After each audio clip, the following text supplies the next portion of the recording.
So I got to witness what life in a post-communist nation was like. There were some pretty brutal things that I saw. Traumatized people, deep trauma from communism. Hello, Utah. This is Enoch with Defending Utah, bringing you another great episode of Defending Utah Radio with an interview of a local Utah champion, author Julie Beeling.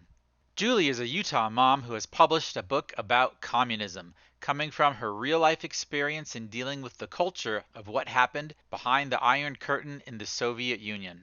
Defending Utah gives Julie the designation of being a true Utah Defender of Liberty, as she is someone who is working to make a difference in her local community's public affairs and has spent her time publishing this book to help wake up the sleeping population.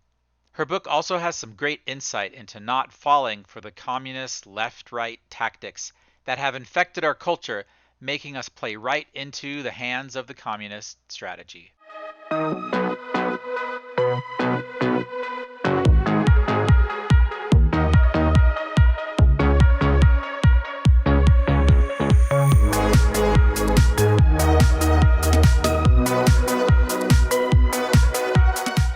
Hey everyone, welcome to this episode of Defending Utah Radio and Television. And we are speaking on the Defending Utah channel today with Julie Beeling, who is the author of a really great book. And she's a local homegrown hero who has written about communism.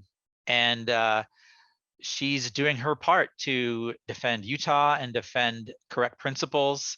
And we're excited to talk with her today. We came across her book. I just want to briefly show you here. This is called Beneath Sheep's Clothing. Okay, and it says, Beneath Sheep's Clothing, the communist takeover of culture in the USSR and parallels in today's America. I came across this book and I sort of thought, another book on communism, don't we have enough? We've already had The Naked Communist and we've already had so many films on communism, but I read it and I was very impressed that it had some unique perspective that's so relevant to today. I think a lot of us need to hear the perspective that Julie shares, and so myself, Enoch, and Destry, who's representing us from Defending Utah down in southern Utah today. Welcome, Destry. Hey, thanks for having me, Enoch. I'm excited Yep. about the interview. Great. And Julie, thank you for joining us today. Thanks so much for having me. Our pleasure for sure. So Julie, why don't you briefly just tell us a little bit about yourself before we get too deep into the book. Why did you want to write about communism? You're from little town in southern Utah, and something. How did this come to matter to you? And just tell us a little bit about your story, and let you go from there. Sure. Yeah. So yeah, I do live in southern Utah, and I have a 7-year-old son. But I actually was not raised in Utah. My mom is from Utah originally, but my father was in the military. I lived all over the country growing up. I went to Florida State University for my undergrad and happened to register for some Russian classes, Russian language classes. And then I ended up serving an LDS mission in Russia in the late 90s, and which was certainly an eye-opening experience. And it was pretty, I mean, even just looking back now, I really see how fresh Russia was from the whole Soviet experience in the late 90s. It was, less than a decade from the whole Soviet experiment. So I got to witness what life in a post-communist nation was like. And there were some pretty brutal things that I saw. A lot of traumatized people, to be honest, a lot of mental illness and deep trauma from communism. People who had been in the Gulag, people whose family members were taken to the Gulag, and a lot of trauma that had not been dealt with. And to be honest with you, I think part of what we're seeing in Russia, Ukraine today is part of that undealt with trauma. But anyways, I served my mission in Russia. I came back to the States. I actually ended up getting a dual master's at Florida State, studying Russian language and literature and Russian and East European studies. And for my Russian and East European studies degree, I had the option to write a thesis. And, I can't explain how. I just felt that I was supposed to write my thesis on underground Christian movements in the Soviet Union. And part of my interest in that stems from when I was a missionary in Russia. I did meet a few people who had been believers all throughout the whole Soviet, their families had been strong Christians throughout the whole Soviet time, the whole Soviet period. And you could just tell these people had such a depth of faith. It was really striking to talk with these individuals. So I was curious about how people could have been Christian and maintained their faith through that brutal 80-year Soviet experiment. And then I can't quite explain the rest of it. It was just like everything, all the science came together, everything came together for me to make this my thesis. And it was exactly 20 years ago that I began my research. And some more of the science that happened when I began my research, I was able to go on a study abroad with my university to Moscow and study at Moscow State University for a couple of months. And while I was there, I was intending to meet different Christian groups and get more information for my thesis. One of the things that happened was our group of about 20 students got tickets to the Bolshoi Theater in Moscow. My ticket was separate from the whole rest of the group for some reason, and which was fine. And I ended up talking to the guy next to me, and it turns out he was a member of the underground Pentecostal church that I was researching for my thesis that was still in operation in 2002. And so he got me in to go to one of their services, which they were still operating underground. They had guards at the door. And I was able to be given a bunch of materials for my thesis that I was able to translate and use for my, to write about the plight of the underground Christians in the Soviet Union. And just a lot of things happened where I knew that I was on the right track. And I had this feeling when I was working on my thesis, which I actually have it right here. It's David's quest to outmaneuver Goliath, clandestine Christians in the USSR, 1953 to 1985. Just a lot of things came together to let me know. And as I was writing it, I felt that there was some future significance that I would later on realize that. And so I kept all of my materials, and I knew that I would be using them for something in the future. I just didn't know what or when. In about 2009, I began seeing, so in my thesis I looked at, and I talked about the three main anti-religious tactics that the Soviet state used to stamp down or attempt to destroy the Christians.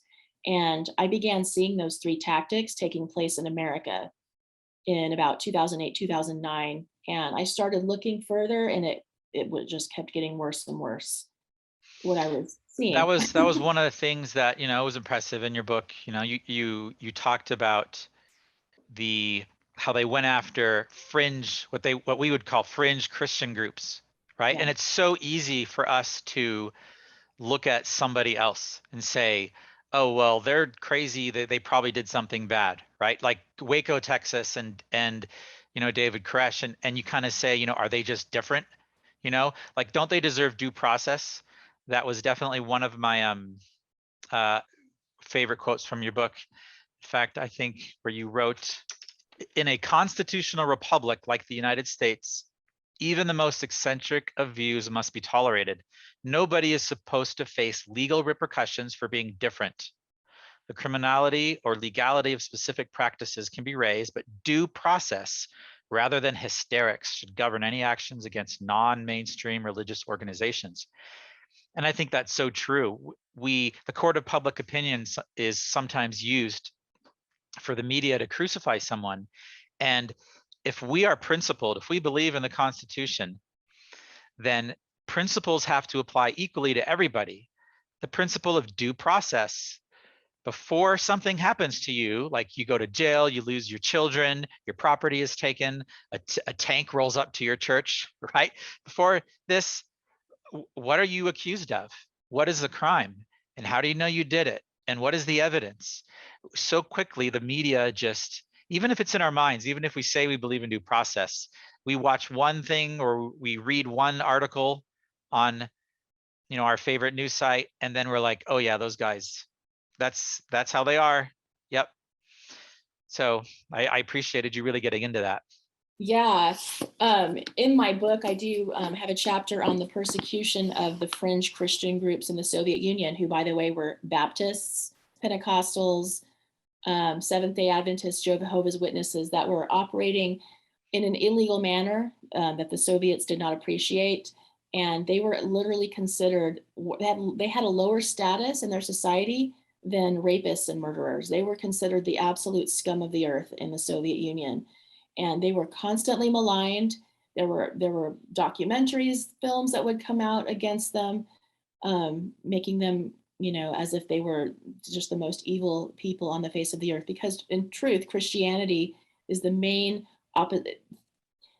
system that opposes communism, the main threat to communism, the main belief system that threatens them. So, and the Soviets were not able to completely destroy Christianity. What they did in their early years, they were very brutal, and they imprisoned, tortured, and executed many Christians, but it just led to these underground movements. But yes, the underground movements, they dressed funny, they had tons of kids, whereas most Soviet citizens would have one child. The underground Christians would have like 8 or 10 kids because they didn't use abortion. Whereas in the Soviet Union, that was the only method of birth control, and the women were all, their doctors all told them to get abortions, and they didn't really have any other way to have a smaller family. So anyways, the underground Christians were highly persecuted. They had their kids taken from them. They would have tanks roll up to their services. They would be, imprisoned. You'd have like a Baptist choir director sent to the gulag for 8 years under all these trumped up charges. You'd have Christians have their children taken from them and put in orphanages, government-run orphanages, to be re-educated, so that, because their parents were quote unquote harming them with their religion. And to see, when I started realizing that this was happening in America, again, it was when I saw the children taken from the FLDS. And of course, I don't think you'll find very many people who are sympathetic to Warren Jeffs. I'm certainly not. He definitely has some hallmarks of being a sociopath.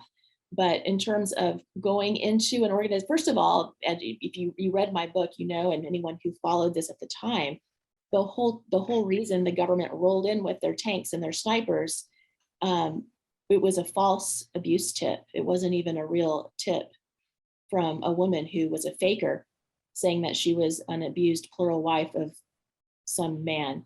And they were going to go in, the authorities, to find this supposed abused wife and her husband.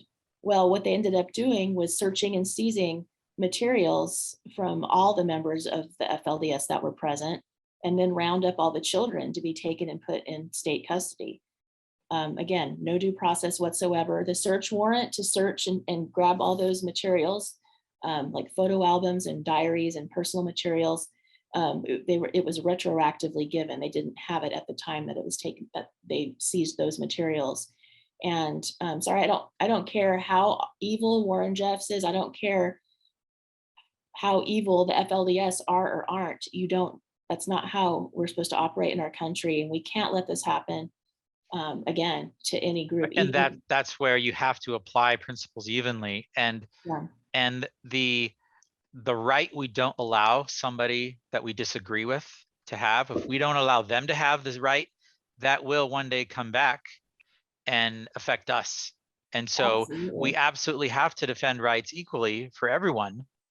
And like you said, if there's something criminal going on, bring the evidence, and you can give due process to the individual involved, not everybody, right? Not all the personal belongings of, hundreds of, I don't know how many families there were, hundreds of individuals or families. Mm-hmm. But it's like the less popular groups, that's good practice for us to say, let's defend the rights of people we don't even agree with, and be principled about it. In the long run, we're defending our own rights by doing Absolutely. It's one of the biggest safeguards to our own freedom. And we can't allow ourselves to be manipulated. And again, you guys read my book and you saw that there was literally a playbook put together in 1985 to take out minority religious sects. And that playbook was followed to the T with the FLDS as well as the Branch Davidians, although there was some extra crazy stuff added in with the Branch Davidians. And one of the things that had to be done is there was a lot of propaganda in the media accusing them of abuse, child abuse. And the truth is, you can go into any community and you can find instances of child abuse. And certainly you can find allegations. And maybe probably are some things with FLDS I don't agree with marrying 14-year-old girls, off like that. I don't agree with that. And that can be something that can be debated and looked into. But it was beyond that. The children were taken from the FLDS because they were like, oh, the kids are being beaten and bruised and we have to like protect them immediately from their family. There was absolutely no evidence that the kids were being mistreated like that in any way, shape, or form. So it was trumped up to a large degree. And that was very similar in Waco as well. Yes. Right. Yeah, definitely. There was no evidence of any child abuse with the Branch Davidians. David Koresh was marrying some girls as young as 14 with their parents' permission. Not that I would agree with that myself, but no, they were not beating the children there either. And but that was the main thing that was used by our government to sell us, the public, on the government going in with the tanks and with the helicopters and with everything else, was that, oh, we have to save the children. Well, the children were not under any kind of threat at the moment. So, and we should be wary anytime something is sold to us with emotional strings like that. It should be a red flag to look a little harder to see if there's good reason. Yeah, absolutely.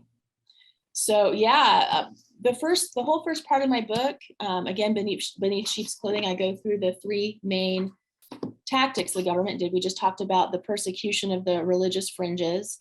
The first tactic is the propaganda, anti-religious propaganda and pro-Soviet. And in the case of America, we don't have pro-Soviet propaganda, but it's very crafty what we have instead. But I go through in great detail in 2 chapters of the book, our 10 steps to how we have gone from a country where almost everyone is Christian or friendly to Christians, where everyone loves freedom and believes in our system. And those are our teachers teaching our kids have those beliefs. How have we gone from that to now what we have with really insane things happening in our schools? We have pornographic books in our public school libraries in Utah, and our Utah school board won't even take any serious action to remove those books that are hypersexualizing children all throughout Utah.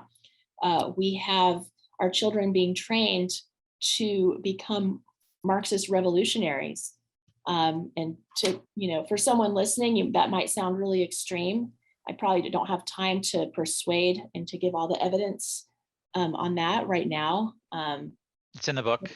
It is in the book, Yep. but it is happening. So the propaganda factor, it's not just the schools, it's in our culture, it's in our entertainment and our media.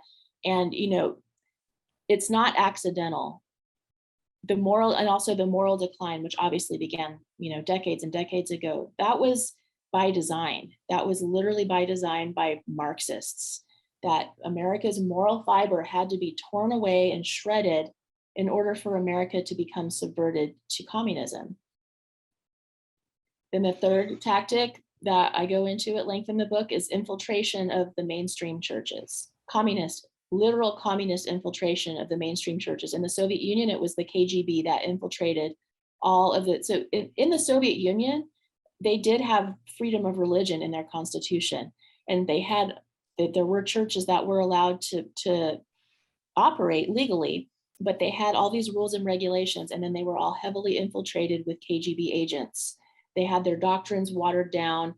They changed things so that it was not so much a threat anymore to the Soviet system. Yeah, I know. As long as they control the churches, then they don't care, right? Yeah. It's just another arm of the communist infrastructure. That's the communist idea.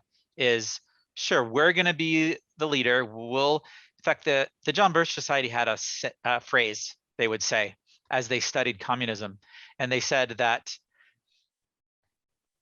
priests do not become communists, but communists do become priests. Absolutely. And so their whole point was that they infiltrate everywhere around the world. So not just Russia, but South America, Africa, parts of Asia. This is the strategy they use wherever they go. The Middle East, just everywhere. The political atheistic communists will pretend to be the local religion so Absolutely. that they can control the local population that way. Yeah. And it's not just like some little side tactic. It is one of the primary tactics for subverting a nation.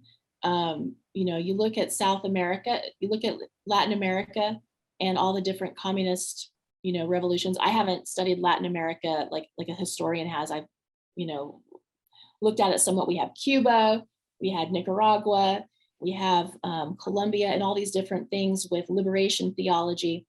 That was actually the KGB that infiltrated with Catholic priests in Latin America and got those Catholic priests to enact a communist revolution.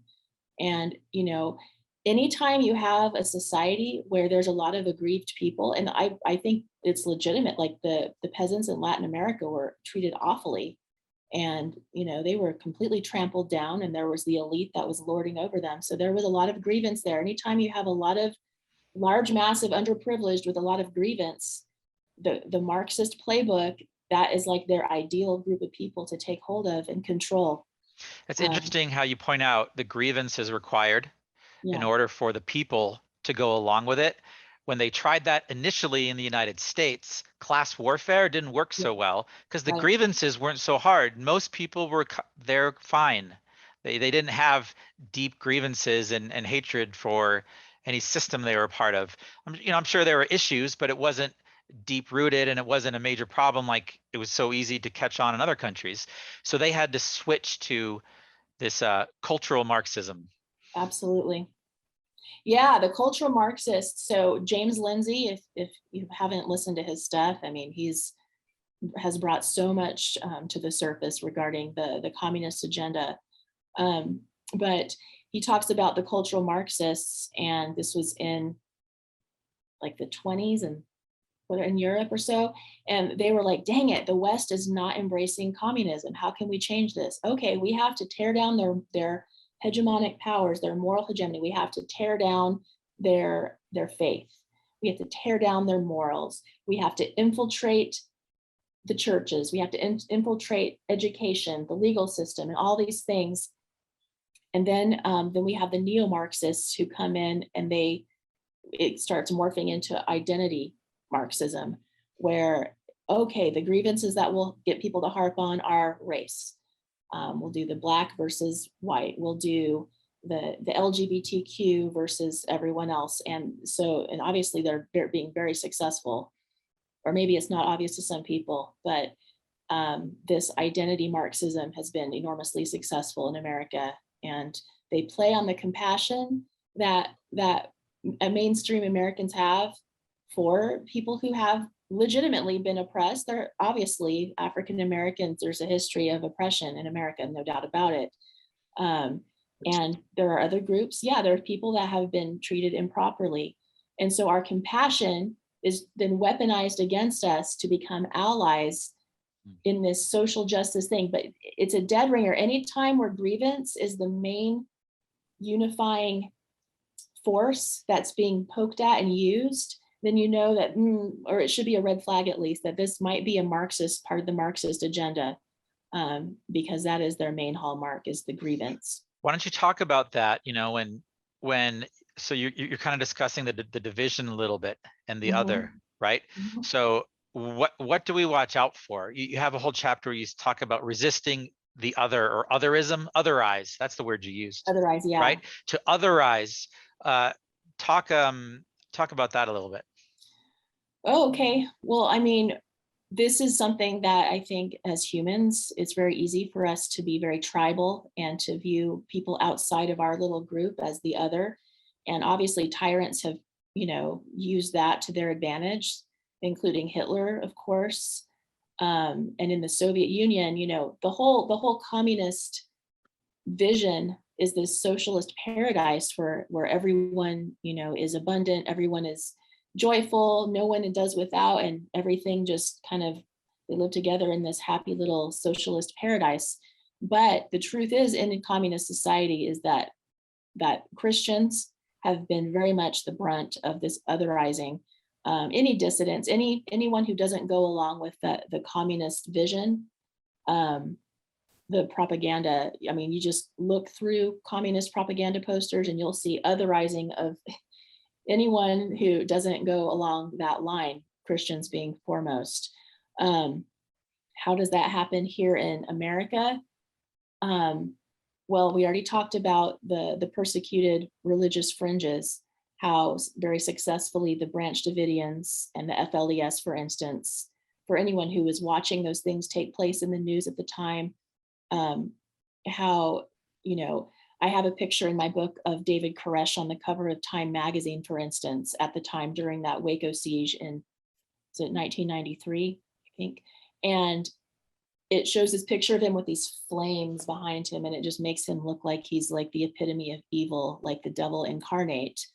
And David Koresh was a lot of things, but he was not the devil incarnate. In fact, there's actually a really great miniseries about Waco that came out. It's available on Amazon.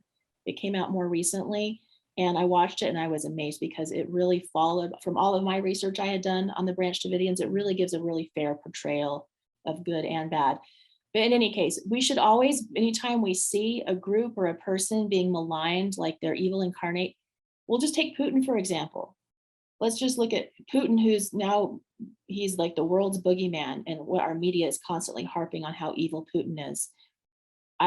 There's things I don't like about Putin, but we really need to see that as a red flag that maybe there's another side that we're not seeing. We saw that with Trump. Trump is the orange evil, orange man bad. I understand why people didn't like Trump or don't like Trump, but let's look at the whole picture here and not just one side of things. Just the fact that we're being polarized for the sake of being polarized, right? Even if, you could look at something and find things to nitpick, about someone, but sometimes I think just to get us onto a side, to get us to follow some idea, follow whoever's speaking out against, Putin.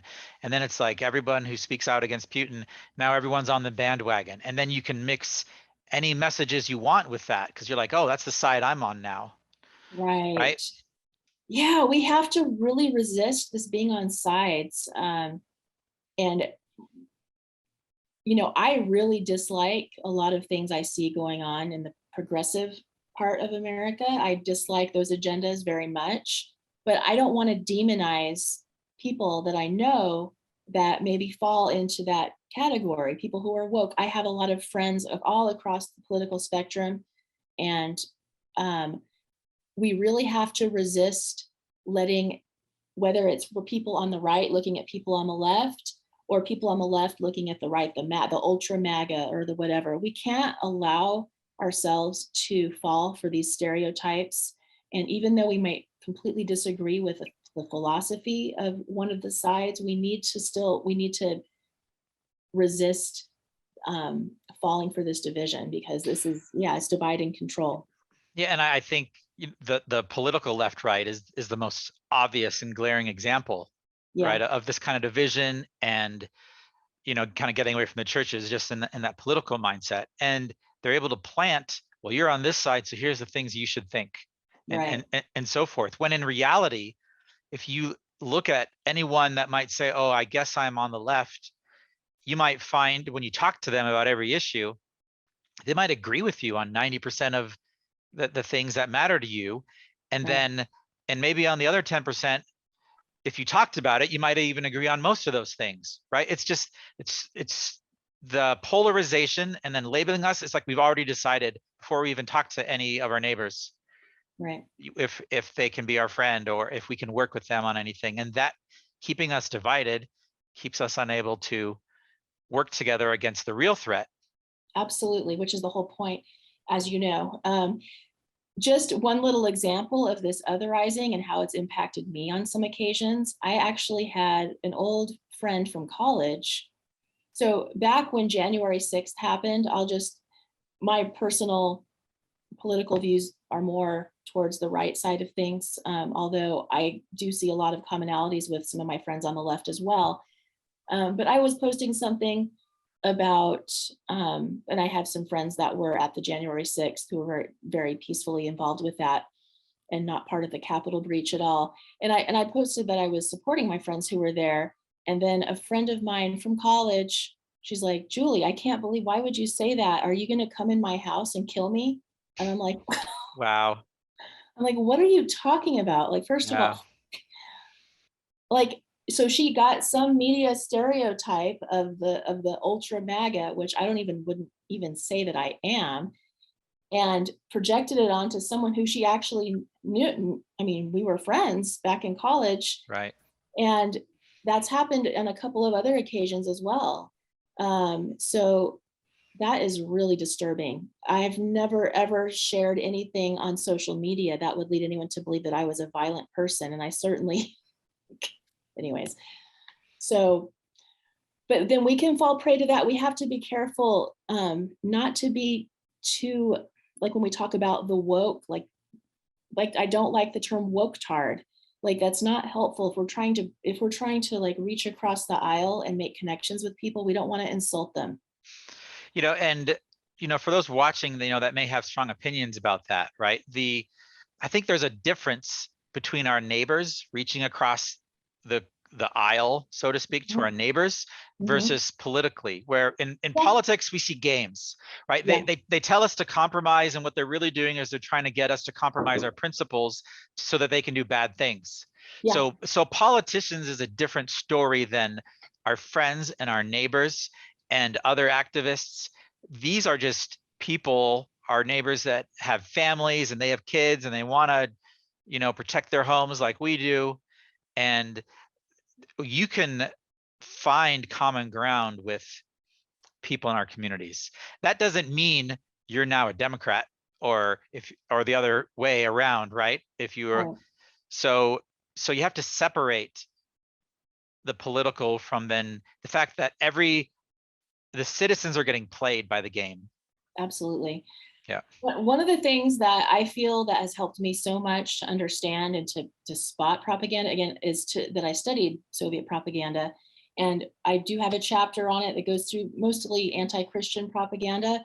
But even like you can go on websites and you can go on Wikipedia and find a list of propaganda techniques and look at some of the techniques and watch out for them when you're watching news. And sorry, any news media that is constantly using those techniques, perhaps don't watch that news media anymore.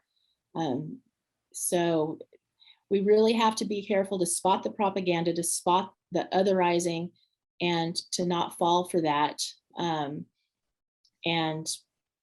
it's harder to do our own research now. Google is highly, highly censored.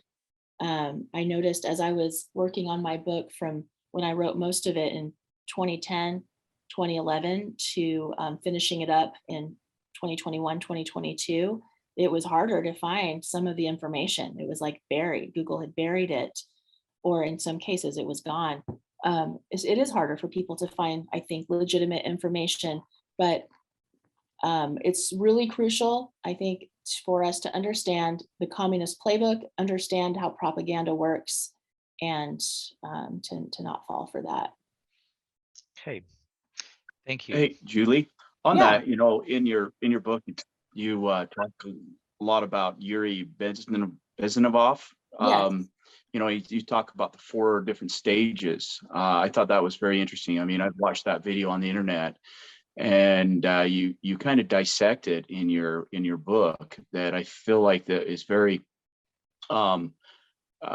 it's very easy to follow. And could you kind of elaborate on those 4 stages, if you don't mind, please? Yeah, definitely. And so for anyone who hasn't seen this interview, I highly recommend it. It's G. Edward Griffin interviewed Yuri Bezmenov in 1985, and you can find various versions of it on YouTube. Yuri Bezmenov was a KGB agent who defected from the Soviet Union in the late 70s. He defected to the West, and he tried to warn, and his whole job as working for the KGB was a propagandist, and he happened to be in India working try to subvert India to Marxism. And so it was his entire job. And so he laid out what his job was and how the KGB was spending 80% of its efforts to subvert nations to communism. By the way, I will also say that in America, we had other forces subverting us to communism, not just the KGB. But the 4 stages of first is demoralization.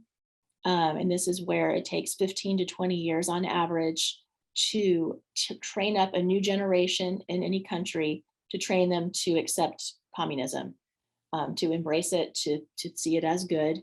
And Yuri Bezmenov's, he stated in the interview that that was already had been accomplished by 1985. It was over fulfilled in terms of the number of people that were embracing socialism.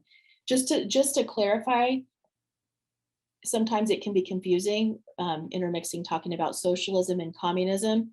Communism is simply the forceful implementation of socialism. It's a violent implementation of socialism. But USSR, it's actually the Union of Soviet Socialist Republics. They called themselves socialists over there in the Soviet Union. So to get Americans to accept socialism, that has that agenda is way over fulfilled. The second step of the 4 to get a nation to fall to communism is destabilization. And this is a period of where it takes between 2 to 5 years to destabilize a nation, destabilize their energy sector, their international relations, their business, their healthcare, their all the different main pieces of what holds a nation together. And I think it's pretty obvious to me, at least, that that process began in the spring of 2020, like March of 2020, where we had our COVID lockdown. And so we're already well over 2 years into destabilization. Our economy is being destabilized. Our border situation is destabilized. Our international relations, where there's potential of nuclear war with Russia if things continue in a certain direction. Every which way you look, it's destabilization. I don't know if you guys have any comments on that before I move on to the other 2. I agree. I think that we are seeing that destabilization happening. I mean, you look at Afghanistan and all of these treaties that we've all these allies that we've got. Seems like systematically they've kind of are going towards Russia and China, and their allies, instead of we're losing our allies like Saudi Arabia with the oil and whatnot. So it really does seem like the destabilization is happening, but it also seems like that it's been in waves. It's an ebb and flow. I mean, you look back throughout history. I mean, we've lost here and there, but it really seems like it's picking up steam right at this point. Yeah, and the other major thing I didn't mention with destabilization that I think is super obvious is with our supply chain and food supply being destabilized, which is very alarming. And we saw that definitely just the last little while with 2020 with COVID, and it just continues to happen, with the supply chain. So it's interesting that that in your book you really hit on those topics, and I feel like that you've done a fabulous job, and that's why it's a great summary and brings to bear on what is happening. Thank you. I appreciate it. What is alarming to me, and what really alarmed me as I was understanding what was going on as I was finishing my book, because really so we have demoralization, 15 to 20 years, destabilization, 2 to 5 years. What comes next is very quick. Crisis is 6 weeks. That's the next phase to subvert a nation to communism. And then the last one is called normalization. You already have fallen to communism, and now this is where the power is secured. The dissidents are, and I don't know what's going to happen here in America. We have a lot of people fighting back. Hopefully it won't come to this, but in other places where nations have fallen to communism, this is where the dissidents are rounded up and executed or imprisoned. This is where anyone who could be a possible threat to the new regime is there. I think it's definitely good to see these patterns, and we can see that they have successfully executed that pattern, in maybe 100 countries around the world. So when talking about the patterns that you're saying, you can interview this Russian former KGB agent or who has this experience, and he can tell you what they've done, and we saw them do it to all these different countries. It's now a historical fact. We do also know that they've had to adjust strategies, tactics for America. And so one thing that I feel like we've noticed at Defending Utah, watching it over the years, is that they implement these same strategies, but because they're not a foreign invading army that's been here for 20 years, and then they're just going to regime change, right? We've regime changed in Iraq and in parts of Africa, but in America, you have the funders of communism that live here, and they've been here a long time, and they've had to take a much slower approach. They have to wear us down a little bit. So we've thought about this because we could have said, well, gosh, back in 9/11, here comes destabilization, or back in 2008 crash, and there's all this hype over Obama and how communist connected he was. And so it's like, well, none of those ultimately completely turned us. So, but we do see the same things with revolution and the same Marxist philosophies taught. So it seems to be a little bit of a loop. And so they push hard and they get everyone riled up, and then they move the needle a little bit. And then they move the needle. So, but anytime there is still the big picture that it's still moving us in the same direction. But because of America's good foundation with what the founding fathers gave us, it doesn't happen. They can't take a 6-week crisis and fundamentally change us as easily, but they'll do a crisis this year, and then in 5 years, they'll do another one. And then in 5 years, they'll do another one. That seems to be the pattern, but certainly now they're very close to creating big problems. Well, another definitely. The crisis that Bezmenov, like the type of crisis that he's talking about that can bring in a communist regime, is actually, it is the regime change. It is that the government falls and then the new Marxists come in and take control. And obviously we haven't had that happen yet. And honestly, we can prevent it if we get. Well, I would argue we've had regime change for 100 years in this country. Well, right? that's a good argument. Which is why I think that model is for when there literally is a foreign king who's not a communist. Maybe he's a dictator, maybe he's bad, maybe he's good, it doesn't matter. He's not the communist. And so he's not who they want.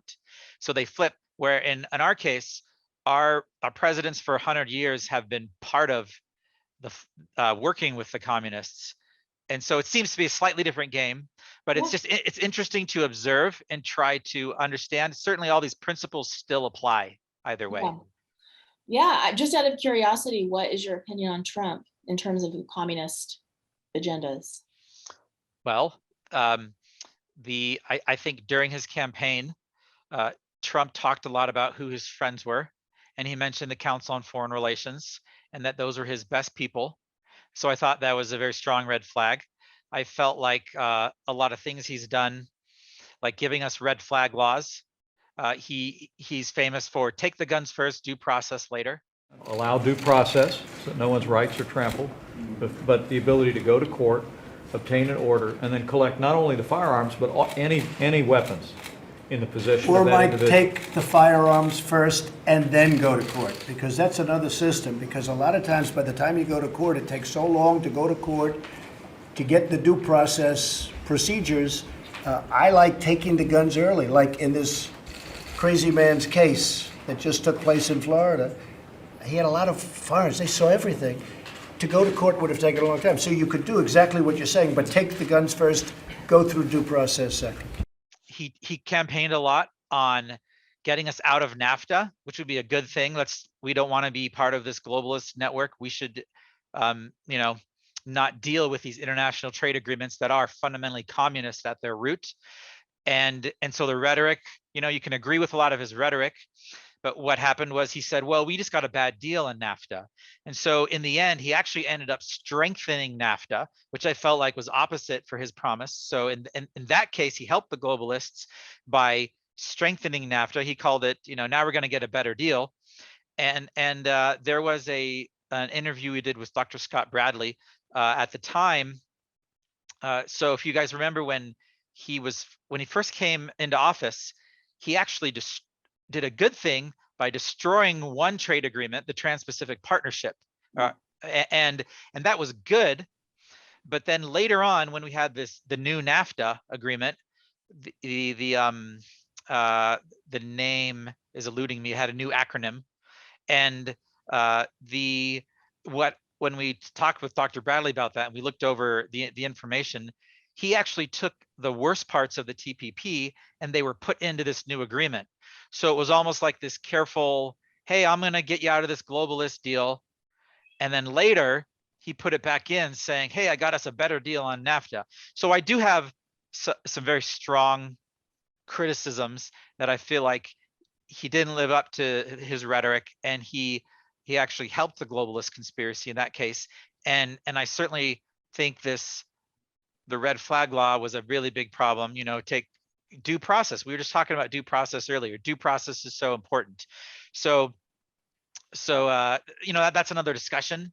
Yeah. That I probably have a whole bunch to say on that topic actually. So I won't totally hijack the interview, but those are some things that I felt concerned about.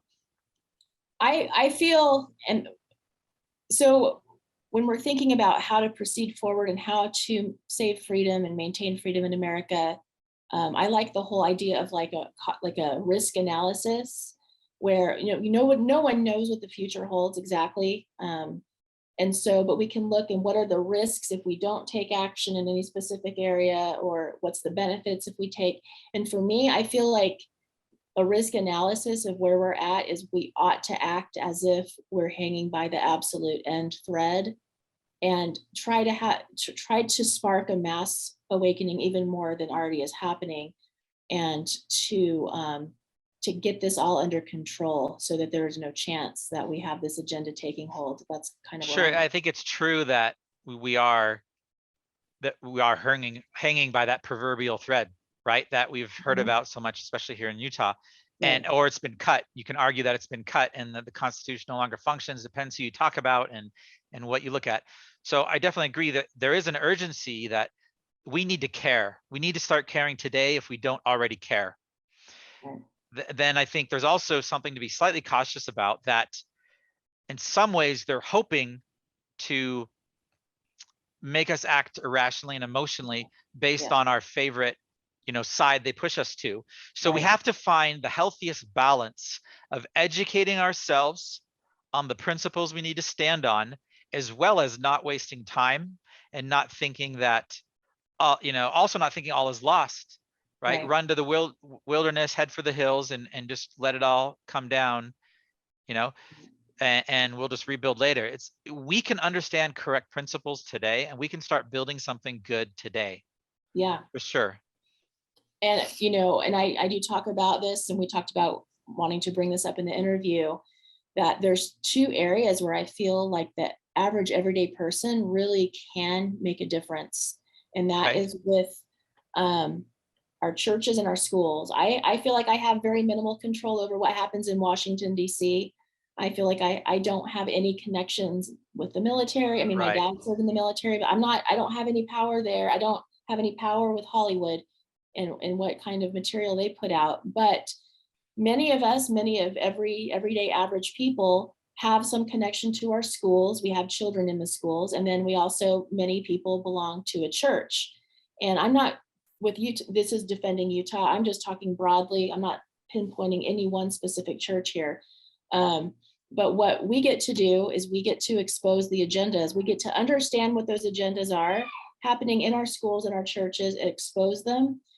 And we don't need to be rude about it. We don't need to, but we also get to be bold about that, whether we're talking with other parents in our kids' school, whether we're going to the school boards, which is something I've been very active in doing, and with our churches, talking with our pastors or church leaders or whatever, and showing this agenda, which I do lay out in the second part of my book, 2 chapters of the communist infiltration of our schools, and which again is very far gone at this point. And Utah is not an exception whatsoever. Utah is actually worse than a lot of other places. I feel like Utah, a lot of people who are involved with this believe that Utah has been specifically targeted for our schools to go be extra infiltrated to see what they could do. That's what it seems like they're doing. There's so that definitely evidence that Utah is a proving ground for a lot of things. We've actually seen we've seen the writings in Agenda 21 where the Brookings, I believe it was the Brookings Institute, that they talked about Utah as an example for the rest of the nation as for their program for implementing, because if they can get a state that's supposed to be so deeply conservative and has such a deep doctrine that is supposed to care about freedom and agency, you can get there, then your model should work anywhere. exactly. So I think that's definitely there. And and then talking about, you have some solutions in your book, so we can kind of get to that. I'd recommend anyone to pick up your book, and read it. Definitely, again, Beneath Sheep's Clothing. But there's a chapter in there where you try to really help empower the average everyday individual, and maybe even especially the mothers, because you have some tactics there about dealing with schools, and but your whole list of solutions, that they're very principle based and things that people can feel like, okay, I can try that. And I think that's an important mindset change, to at least feel empowered. Here's something I can try. We can kind of see how things go. And it's not just the schools. You did say, hey, if this doesn't work in the schools, then you got to pull your kids out, because then, and that's a very important thing for us to see too. But start with trying, start with understanding, and lift where you stand, so to speak, right? We don't have to have influence in the military. We don't have to have influence in Washington, D.C. We can talk about correct principles right where we are. And, and when things are unjust, when laws are fundamentally illegal, we can nullify, and we can do the right thing. Right. So I love how you go into that. Do you want to say anything about your solutions chapter? I do. Yeah. So in terms of our schools and what some of the biggest issues that we're having, and I recommend anyone who hasn't already researched this to find more, and there's great information in my book. There's great information from Utah Parents United, and many other people. But the main issues that we're working on is we've got the pornographic books with pornographic content in our public school libraries. It's not okay. There's no excuse for it. And we need to push. We were able in Washington County here, where I live in Southern Utah, to get our county school board to remove the books. And we did that through a group of parents, which they were already going to the meetings before I was. I was a late comer to the game, but I was going to the meetings and speaking out about how this is explicitly part of the communist agenda. I did give a copy of my book to every member of the county school board, along with a letter. That letter is available on my website, beneathsheepsclothing.com. You go to that beneathsheepsclothing.com and click on posts, and you'll see the letter to Washington County School Board and also to the principals. I got my book to 2/3 of the principals in my county, along with this letter outlining the communist agendas in the schools that we need to get out. One is the pornographic books. The next one, big one, which is my big push now, is the social and emotional learning. It's not just my big push. A lot of people throughout Utah are raising the alarm about the social and emotional learning, which is actually training our children and grooming them to become social justice warriors, and to view everything through the lens of grievance. Again, anytime grievance is the main thing here, that should raise a red flag, like, nah, no. So, and then we also have the data collection on our children. We have the adaptive learning curricula, where the kids are sitting at a computer and just clicking and whatever, and that's their schooling. For a lot of school kids all throughout Utah, that is like at least half or more of their school day. And the thing is, this is not just it, when they're on these adaptive learning programs, they're not learning critical thinking. It's putting them in their right brain, which is highly suggestible through emotion. They're not developing the rational side, whereas reading a book and writing by hand, that is helping children and people develop rational thought and critical thinking. We don't see enough of that in our schools anymore. Not only that, but these programs are collecting all the metadata from the children, what they're clicking on, and they're compiling. When we have sufficient AI computing ability, and they have all this metadata on a child their entire life, like that person will be able to be controlled for the Right. rest of their life. Absolutely. And we have to cut off that data collecting of the children. And of course, any of the critical theories being taught in the schools, critical race theory, critical queer theory, and gender theory, which the Biden administration is hardcore pushing the gender theory now. No, we're just not going to do it. And if someone calls us a racist, a homophobe, or a bigot, so be it. But I have nothing against anyone who is gay. I have nothing against someone who believes they're transgender. I embrace people of all races. I always have, but we have to remove this from our schools. So for parents who want to get involved, I mean, yes, please get my book. Please look at the information from James Lindsay, Lindsay, exposing these threats. Natalie Klein is the one member of the Utah State School Board who is doing an amazing job exposing this, but almost everyone else on the school board for our state of Utah is falling for the agenda.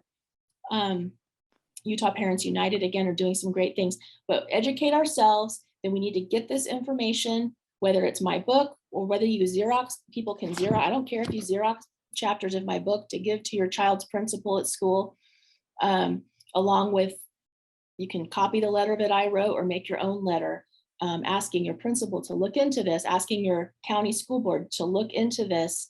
But we've got to understand this agenda, expose it. We don't need to be confrontational about it whatsoever. We can be perfectly kind and thoughtful people. We don't need to, go crazy or anything. And then if the schools, we've given our school boards a chance, we've given our principals a chance, they keep pushing the woke stuff forward, then we know that we've got to remove our kids from the schools. And we need to get other people to remove their kids from the schools too. And I understand that can be very hard. I'm a single mother who homeschooled my son for 1.5 years. So I know that it can be challenging, but we can't let our children be educated to become Marxist. At least I'm not letting my child. Right. Do you agree on that? One thing that I really appreciate that you've talked about is that, Christianity is kind of the barrier against communism, and it seems like that if you look at Christianity today, it seems like it's being watered down, and like you've talked about in the infiltration of the religion, the religious leaders. But also to go back to, the demoralization, it's interesting. They say that it takes 20 years. If you look at it, to my understanding, a generation is, probably around 20, 22 years. And it's interesting that, after 20 years, those people, graduate out of school system or whatever, they end up becoming, parents, they become teachers, they become lawyers, they become part of the system. And it seems like that, every year, possibly every year, the education system just kind of gets a little bit more radical and pushes an agenda, and it sows its seeds per se. And after 20 years, that's when we see the fruits of the seeds that are being produced.